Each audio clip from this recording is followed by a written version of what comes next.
when you enter this new covenant with God, it's because you want what He wants, and that's for you to be with Him, right?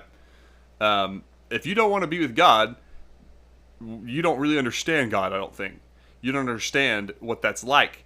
But once you fully grasp that, you're like, I want to be there. I want to be in heaven, because to grasp it is ungraspable. Yeah. It's the goal that we are striving for in this covenant is a goal that we can't even understand. It's so beyond the capabilities that I have, that the smartest human that has ever had in their brain to grasp, that God has to use stuff that pulls out of the ground, gold and silver, to be able to equate what it's like for us. Yeah. Like, there's not literal gold in heaven, but it's just so magnificent that He has to use that as what they walk on. Yeah. Like, the most precious thing you can find on earth, we're walking on it. Oh, and by the way, these pearls, they're the doors. They're just the door. I mean, a door's as common as a stub toe, because I stub my toe on the doors.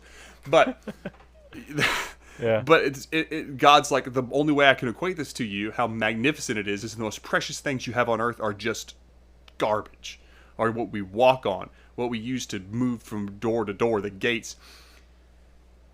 It's beyond our capability to grasp. And so when we come to that understanding of that's what I want, I don't understand it completely, but I know that it's going to be better than anything I can imagine. God says, I also want you here.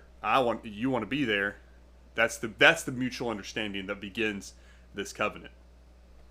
Yeah. I do love the imagery that's brought out about heaven, and I think Yeah, about the throne room of God in Revelation chapter 4.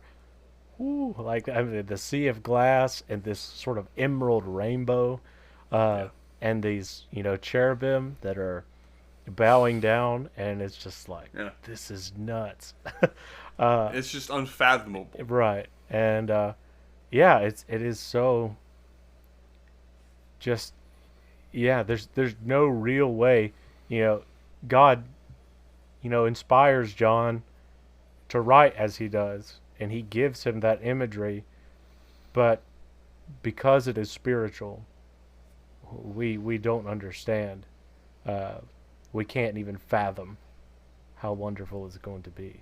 Right. Uh, and so I think sometimes uh, the things that, I mean, I guess another part of that, though, is the things that you can't see but you know about heaven.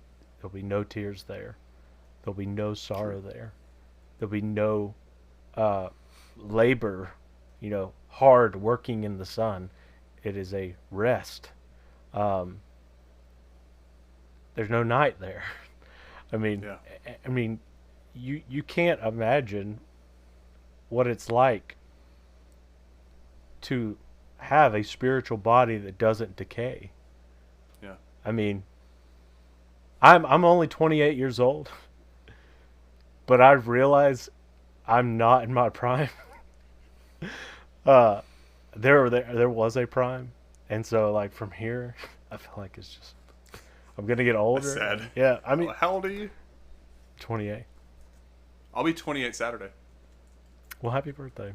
I feel like I'm not. I feel like I'm just entering my prime. Yeah. I mean, maybe I am too, but like I don't know. One of us is wrong. I, I'm just I kidding. mean, I mean, but there's days where like I'm tired and I don't want to get up and I have to rely on caffeine, and I know what you mean. I eat things and I don't feel great, and like there's none of that there. Yeah. Absolutely none of that there. Yeah. Uh, and it's hard to imagine what it's like to not ever be tired, and Yeah. still for there to be no night there. Uh, That's a good point. you know, it's God has this goal, this before us, and I don't want to take too much time, No, uh, you're good. away from this because there's some other things we want to talk about. But uh, why would we trade it for anything? I mean, the parables of um, the man who was in a field and he saw this treasure in his field and he sold everything that he had to go and purchase that field to find that great treasure. That's what this is. the goal of heaven. The greatest thing about heaven will be that God is there with us.